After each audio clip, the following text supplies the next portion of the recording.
Good morning guys, welcome back to my channel and welcome back to another vlog. এখন বাজে ঘড়ির কাঁটায় মোটামুটি 9:30টার আশপাশ। আজকে এখন থেকে ব্লগটা স্টার্ট করছি। আশা করছি তোমাদের ব্লগটা দেখতে বেশ ভালো লাগবে। চলো তাহলে আজকের ব্লগটা স্টার্ট করি।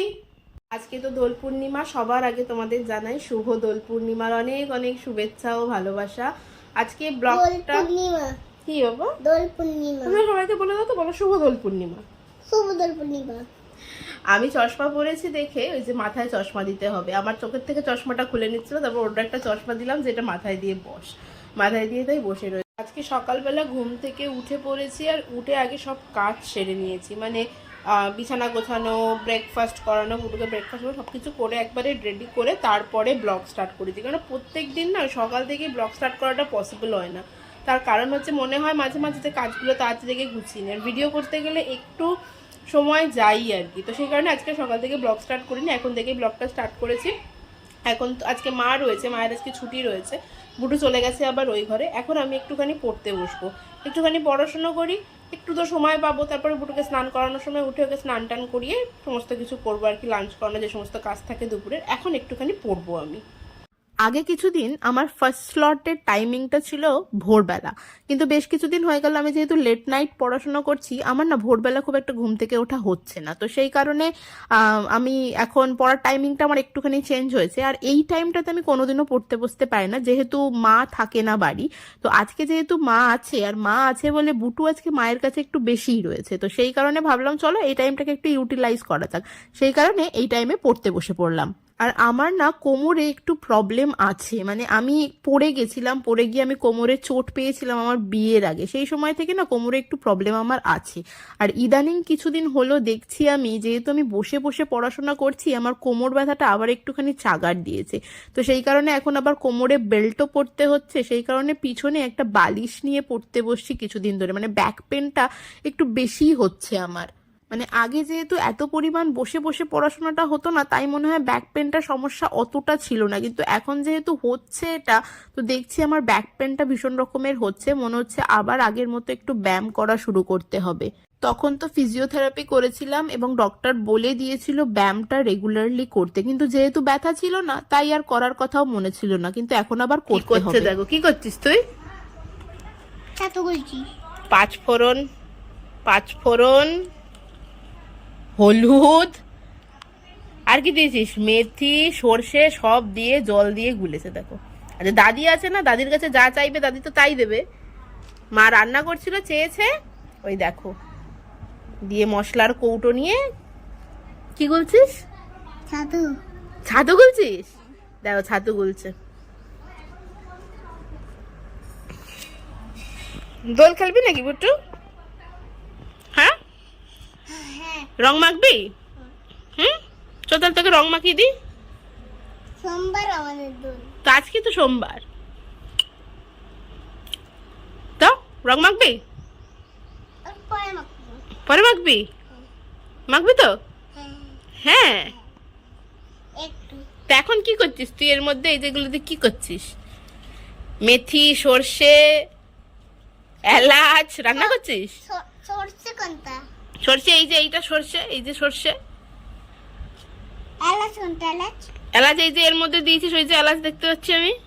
ওই এলাচ কি করেছে দেখো অবস্থা। বুটুকে রং খেলার কথা বলছিলাম ঠিকই, কিন্তু এবারে আর রং খেলিনি। আমি এমনিতেই রং খুব কমই খেলি, কোনো বার যদি দিদিরা এসে জোর করে মাখিয়ে দেয় তাহলে, আদারওয়াইজ আমি রং খেলি না। রং খেলা থেকে আমি একটু বিরতই থাকি বলতে পারো। আর বুটুকেও রং খেলতে দিইনি, বুটু জাস্ট কিছুদিন হলো জ্বর থেকে উঠেছে, তোমরা তো জানোই। তো সেই কারণে আমি আর ওকে এবারে আর রং টং মাখতে দিইনি।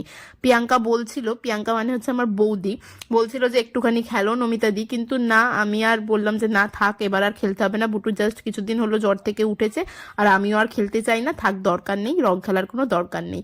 তো সেই কারণে বুটুর খেলা শেষ করে, অনেক কিছু রান্নাবাটি করেছে ও, বসে বসে সবকিছু একসাথে গুলে ওর খেলা শেষ করে আমি ওকে স্নান করিয়ে দিলাম। ওকে স্নান করানোর পাশাপাশি আমিও স্নান করে নিয়েছিলাম। বেশিরভাগ টাইমে বুটুকে স্নান করিয়ে দিয়েই স্নান সেরে নিই আমি, আর নইলে আমি আগে স্নান করে নিই, তারপরে বুটুকে স্নান করাই। তো বুটুকে রেডি করিয়ে দিলাম স্নান করে, তারপরে লাঞ্চও করিয়ে দিয়েছিলাম। লাঞ্চ করার পর বুটু এখানে ঘুমিয়েও পড়েছে দেখো। স্নান টান করিয়ে লাঞ্চ করিয়ে দিয়েছিলাম, আমিও স্নান করে লাঞ্চ করে নিয়েছি। তারপরে বুটা যে ঘুমিয়েও পড়েছে, বুটা যে একটু তাড়াতাড়ি ঘুমিয়ে পড়েছে, এখন 1:30টার আশপাশ বাজে, তাড়াতাড়ি খেয়ে তাড়াতাড়ি ঘুমিয়ে পড়েছে। যাগো ঘুমিয়ে পড়েছে, আমি আবার একটুখানি পড়তে বসি। বেশ কিছু জিনিস কমপ্লিট করার বাকি আছে। নেক্সট মঙ্গলবার দিন স্যারের কাছে এক্সাম আছে, তো সেই টপিকগুলো যেগুলো স্যার দিতে সেগুলোকে কমপ্লিট করতে হবে। কিছুই পড়া হয়নি এখনও পর্যন্ত, তো পড়াশোনা শুরু করি এখন একটুখানি, তারপরে দেখি বিকেলবেলা কি করব। তুমি যখন তোমাকে কল করনি তুমি আমাকে কল কি হচ্ছে কি? ও বলছে তুমি লেগে যাবে ওট ওট। বুটুর ঘুম ভাঙার পর বুটুকে একটু তরমুজ কেটে দিয়েছিল মা, ও তরমুজ নিয়ে চেঁচামেচি শুরু করেছিল। কেন জানো, ওনার বক্তব্য হচ্ছে কোলে নিয়ে চা ছাকতে হবে, মা চাটা আগে ছেঁকে ফেলেছিল, সেটা হবে না। তো তারপরে মা আবার তাকে বাটির মধ্যে ঢেলে দিয়ে কোলে নিয়ে তারপরে চা ছাকলো। চা ছাকার সাথে সাথে চায়ের সাথে সাথে আমি আমার কফিও পেয়ে গেলাম। আমি তো এতক্ষণ পড়ছিলামই, তারপরে বসলাম একটুখানি কফি ব্রেক নিতে, একটুখানি কফি ব্রেক নিয়ে নিই। কফি খেতে খেতে একটুখানি কফি ব্রেকও নিয়ে নিলাম, বুঝলে। অনেকক্ষণ ধরে পড়ছি। বুটু তো ঘুমাচ্ছিল, বুটু ঘুম থেকে উঠেছে কিছুক্ষণ হলো, উঠে ওই ঘরে গেছে, ও যতক্ষণ ঘুমিয়েছে আমি ততক্ষণ পড়েছি। এখন আর না পড়ার সময় ভিডিও করাটা একটুখানি স্কিপই করছি, কেননা একটু ডিস্ট্রাকশন হয়ে যায়। আমি এমনিই কম সময় পাই সারাদিনে পড়াশোনা করার জন্য, আর তারপর যদি ভিডিও করি না তো একটুখানি প্রবলেম হয়ে যায়। তাই এখন একটুখানি কমই করছি আর কি, অন্তত ঠিকঠাক করে পড়াটা এবার একটুখানি ঠিকঠাক করে করতেই হবে, কেননা সময় পেরিয়ে যাচ্ছে আস্তে আস্তে। 3 মাস তো হয়েই গেল এই বছরে, 3 মাস কি মানে এপ্রিল মাস চলে আসতে গেছে। তো সেই কারণে পড়াশোনাটাকে এবার একটু জোর দিতেই হবে ঠিকঠাক করে। যদি আমার 25-এ টার্গেট থাকে জুডিশিয়াল দেওয়ার, তাহলে তো আমাকে এই বছরটা নেক্সট ইয়ারটা তো ভালো করে করতেই হবে, কারণ আমাদের প্রিলিমস হয় তোমার মানে বছরের শেষের দিকে। তো এই বছরের কোনোভাবে প্রিলিমস আমার মানে সাবজেক্ট কমপ্লিট হবে না, মানে আমার সিলেবাস কমপ্লিট হবে না, আমি সেটা বুঝতে পারছি খুব ভালো করে। তো এই বছরে তো হচ্ছে না, মানে এই বছরের শেষে প্রিলিমস হয়, আর বছরের প্রথম দিকে মেন্স পরীক্ষা থাকে আর কি। তো নেক্সট ইয়ারে প্রিলিমস, 25-এর শেষে যদি প্রিলিমস দিই তাহলে 26-এর মেন্স দেবো আর কি। তো নেক্সট ইয়ারে দেওয়ার ভীষণ রকমের ইচ্ছা আছে, তো সেই অনুযায়ী প্রিপারেশানটা সেই লেভেলের দরকার আছে। তো এবারে পড়াশোনাটার দিকে একটু জোর দিতে হবে সব কিছু বাদ দিয়ে আর কি।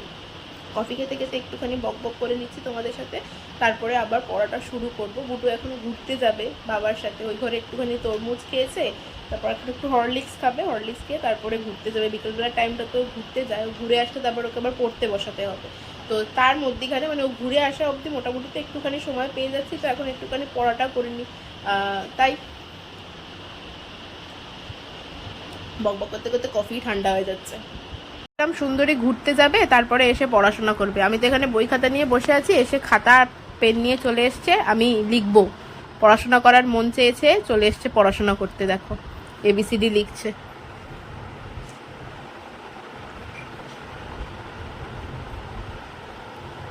তারপর কি লিখবে? ই লেখো।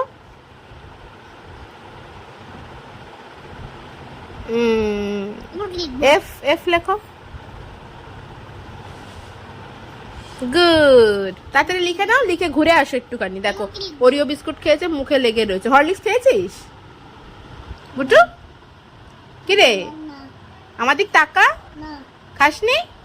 তো তাড়াতাড়ি লিখে নাও, লিখে গিয়ে হরলিক্স খেয়ে ঘুরে আসো দাদুর সাথে, তারপরে এসে পড়াশোনা করবে। বিকেলবেলা ঘুরতে যেতে হয়, বিকেলবেলা পড়াশোনা করতে নেই, সন্ধ্যেবেলা পড়াশোনা করতে হয়, বুঝেছো? বুঝেছো কি বলেছি আমি? মন দিয়ে লিখছে, আমার কথা শুনছে না। তো কি লিখছো দেখি, হাত ছড়া দেখি, কি লিখছিস? এটা কি হলো? হ্যাঁ, মুখ ধোয়া নেই।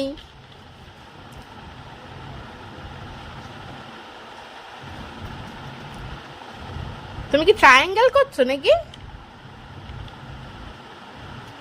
উল্টো দিকে এ লিখছে, ট্রায়াঙ্গেল করছে, বি লিখছে। দেখো কি কি লিখছে, দেখো। লেখো লেখো। জুড়ে দিয়েছে একসঙ্গে। একসঙ্গে জুড়ে দিয়েছো? আচ্ছা ঠিক আছে, লেখো। ঘুরে এসছে, ঘুরে এসে বা এইচ লিখছে। এ থেকে ইউ অব্দি লেখা শিখেছে, এফ অব্দি। জি লিখতে পারছে না, এইচ লিখছে। দেখো আবার এইচ করতে গিয়ে তো এ হয়ে যাচ্ছে। এটা দুটো স্ট্যান্ডিং লাইন ফাঁকা ফাঁকা করে টানো, এর মতো করে টানছো কেন তুমি? টানো, ফাঁকা ফাঁকা করে টানো স্ট্যান্ডিং লাইন। একটা টানো, পাশ দিয়ে একটা টানো, পাশ দিয়ে একটা টানো। বেঁকে গেল তো।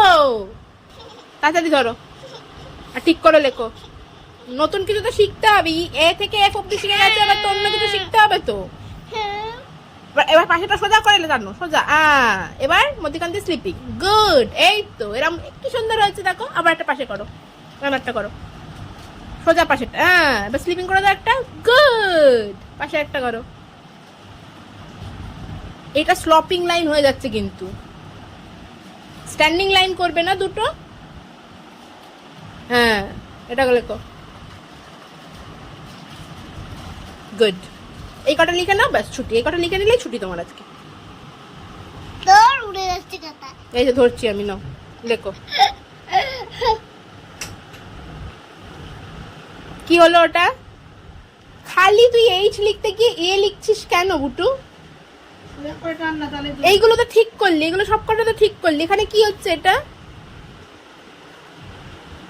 ইচ্ছা নেই আর, অনেক লিখে ফেলেছে আজকে। দেখো এ এ লিখছে দেখো। আর এরকম শুয়ে পড়ে লেখে, দাদি ওখানে শুয়ে আছে, দাদির দেখা দেখি তুইও শুয়ে পড়ছিস। অনেক লেখাপড়া করে নিয়েছে, এইচ লিখেছে, এইচ লেখা শিখেছে, ব্যাকা লিখলেও এইচটা ঠিকঠাক লিখছে বলা যেতে পারে। মাঝে মাঝে যদিও এ লিখে ফেলছে এইচ লিখতে গিয়ে, কিন্তু যাই হোক লিখছে ঠিকঠাক। তো হওয়ার পর মানে পড়াশোনা করার পর এবার বসেছে ফোন নিয়ে। আজকাল দেখি মেকআপ দেখতে ভীষণ পছন্দ করে, আমাকে জিজ্ঞাসা করবে এটা কি এটা কি, পরপর পরপর বলো কোন মেকআপটা কি। তাই মেকআপ দেখে যাচ্ছে এখন বসে বসে, কিভাবে কি মেকআপ করতে হয়, পরে গিয়ে মেকআপও করবে। মানে এই মেকআপ দেখতে দেখতেই তারপরে হঠাৎ করে আমার মেকআপ বক্সের কথা মনে পড়ে যায়। আমাকে দাও ওই ব্যাগটা, তারপরে এই ব্যাগটা নিয়ে দাদুকে আর দাদিকে মাখানো শুরু করে। কনসিলার নিয়ে, ফাউন্ডেশন নিয়ে, সব কিছু দিয়ে মাখিয়ে একসা করে। আমাদের মেয়েদের কিন্তু ছোটবেলায় এই অভ্যাসটা থাকেই, তাই না? আমিও ছোটবেলায় না বাবাকে মাখাতাম, মানে তখন তো আর এত মেকআপ টেকআপ ছিল না, আমি তো বাবার মুখে খালি পাউডার মাখিয়ে ভূত করে দিতাম। মানে এই ব্যাপারটা রয়েছে, মেয়েদের এই যে জিনিসটা বোধহয় ইনবর্নই চলে আসে মনে হয়। বুটুও ঠিক একই জিনিস পেয়েছে, মেকআপ দেখে দেখে মেকআপ করতে খুব ভালোবাসে। রাত দুপুরে কান্নাকাটি শুরু করেছে। এই কাঁদছিস কেন? এই কাঁদছিস কেন তুই? কাঁদছিস না? হাসি বোঝা যাচ্ছে না। তরমুজ খাবে বলে কান্না এখন। তরমুজ বিকেলবেলা তরমুজ খেয়েছে, তাও হচ্ছে না, এখন আবার তরমুজ খেতে হবে। চোখে জল তো নেই একটু বুটু? এই মাথা দেখেছিস? খালি নাটক করা, খালি খালি নাটক নাটক। এই দেখো খালি নাটক, এই দেখো নাটক, বড় নাটক। এই যে নাটক নাটক নাটক নাটক। ওই যে তরমুজ কাটা হচ্ছে ওখানে। রাত দুপুরে তরমুজ খাবো, রাত দুপুরে তরমুজ খাবো। কটা বাজে ঘড়িতে এখন? দেখ কটা বাজে, 8:35 বেজে গেছে। আর তুই তরমুজ তরমুজ তরমুজ। রাত্রিবেলা কে তরমুজ খায় রে? সুন্দরী রাত্রিবেলা তরমুজ খাচ্ছে, দেখি তাকা। কি খাচ্ছ তুমি? তরমুজ? রাত্রিবেলা কে তরমুজ খায়? বুটু? রাত্রিবেলা তরমুজ খেতে নেই জানিস? ফল রাত্রির বেলা কেউ খায়? ফল সকালে খেতে হয় 11টার সময়, মিড মর্নিং স্ন্যাক্সে, জানিস তুই? না, আমি বলছি তো, তাহলে শোন। রাত্রে ডিনার করা কমপ্লিট করে হঠাৎ করে কান্নাকাটি শুরু হয়ে গেছে যে আমি তরমুজ খাবো। মানে যেহেতু ও দেখেছে মা একটা তরমুজ নিয়ে এসেছিল, তরমুজ থাকলে বুটু না তরমুজ খেতে খুব ভালোবাসে, তাই তরমুজ থাকলে কোনো টাইম ঠিক থাকে না, যখনই ওর শখ হয় তখনই ওকে তরমুজ কেটে দিতেই হবে, না হলে হবে না। মানে বাধ্য হয়ে বিকেলবেলা তরমুজ একটুখানি খেয়েছে, বাধ্য হয়ে রাত্রিবেলাও দিতে হলো। রাত্রিবেলা ফল টল একটু অ্যাভয়েডই করি, রাত্রিবেলা ফল দেওয়াটা ঠিক নয়, বা ফল দিতে নেই। মিড মর্নিং স্ন্যাক্সে ফল খাওয়ানোটাই সব থেকে বেটার, কিন্তু কিছু করার নেই, কান্নাকাটি করলে তখন দিতেই হয়। তো তরমুজ খাওয়ার পরে মা কুটনো কুটছিল, মানে মা তো আগের দিনকে মোটামুটি সমস্ত কিছু গুছিয়ে রাখে রান্নার জিনিসপত্র, তাই সেটা যখন করছিল দাদির কাছ থেকে আলু নিয়েছে, উচ্ছে আলু ভাজা হবে কালকে, তো আলু নিয়ে এখন ওনার গ্যাস বার করে রান্নাবাটি করা হচ্ছে। কড়াইয়ের মধ্যে আলু দিয়েছে, এবারে আলু নিয়ে প্রেসার কুকারের মধ্যে দিচ্ছে। রান্নাবাটি খেলতে বেশ ভালোই বাসে আর কি, মাঝে মাঝেই নিয়ে বসে পড়ে ওনার রান্নাবাটি খেলার জিনিস। এগুলো তো মেয়েদের থাকেই, তাই না? তো এখন রান্নাবাটি করছে, রান্নাবাটি কিছুক্ষণ খেলে নিক, তারপরে নিয়ে যাব ঘুম পাড়াতে। যখন রান্নাবাটি নিয়ে খেলা করে তখন আবার আমাদেরকে জিজ্ঞাসা করে তোমরা কি খাবে বলো, যা খাবো সেটা বলবো, সেটাও আমাদের রান্না করে খাওয়াবে সেই জন্য। আর বাবা তো দেখো ঘুমিয়েই পড়েছে। তোমরা কি রেকগনাইজ করতে পারছো কি গান গাইছে? গা একবার, গা দেখি। সুন্দর সুন্দর বাড়ি ছিল সুন্দর। গানটা আছে না, সুন্দর সুন্দর ও হাসিনা বড়ি সুন্দর সুন্দর, ওই গানটা গাইছো তুমি? তাই রান্না করা হয়ে গেছে, ডিনার তো হয়ে গেছিল আগেই, তারপরে রান্না করতে বসেছিল। তো রান্না করাও কমপ্লিট হয়ে গেছে, ঘরে আসলাম, এই যে মশারি খাটানোও আমাদের কমপ্লিট হয়ে গেছে। এবার কাজ হচ্ছে বুটুকে ঘুম পাড়ানো। বাজে এখন মোটামুটি 10টা তো বেজে গেছে। বুটুকে ঘুম পাড়িয়ে দিয়ে তারপর আমি আবার রাত্রের পড়া শুরু করব। তো আজকে সারাদিনটা এইভাবেই কাটলো। আজকে দোল ছিল, কিন্তু আমি দোল খেলি না অনেক বছরই হয়ে গেছে। আর বুটুর এমনিতেও শরীরটা খারাপ যাচ্ছে, কিছুদিন হয়ে গেল, সবেমাত্র জ্বর থেকে উঠেছে। তাই ওকেও আর এবারে মানে একটু হলেও আবির হোক বা যে কোনো কিছু হোক না কেন ওকে আর লাগাতে দিইনি। বলছিল বাড়ির পাশে যারা রয়েছে যে একটুখানি খেলতে দে, কিন্তু না, দিলাম না। এবারে থাক, নেক্সট ইয়ার খেলবে আর কি। চলো আজকের ব্লগটা এখানেই শেষ করছি। তোমাদের সাথে দেখা হচ্ছে আবার নেক্সট ব্লগে। ততক্ষণ পর্যন্ত সবাই খুব হ্যাপি থেকো, খুব পজিটিভ থেকো। বাই।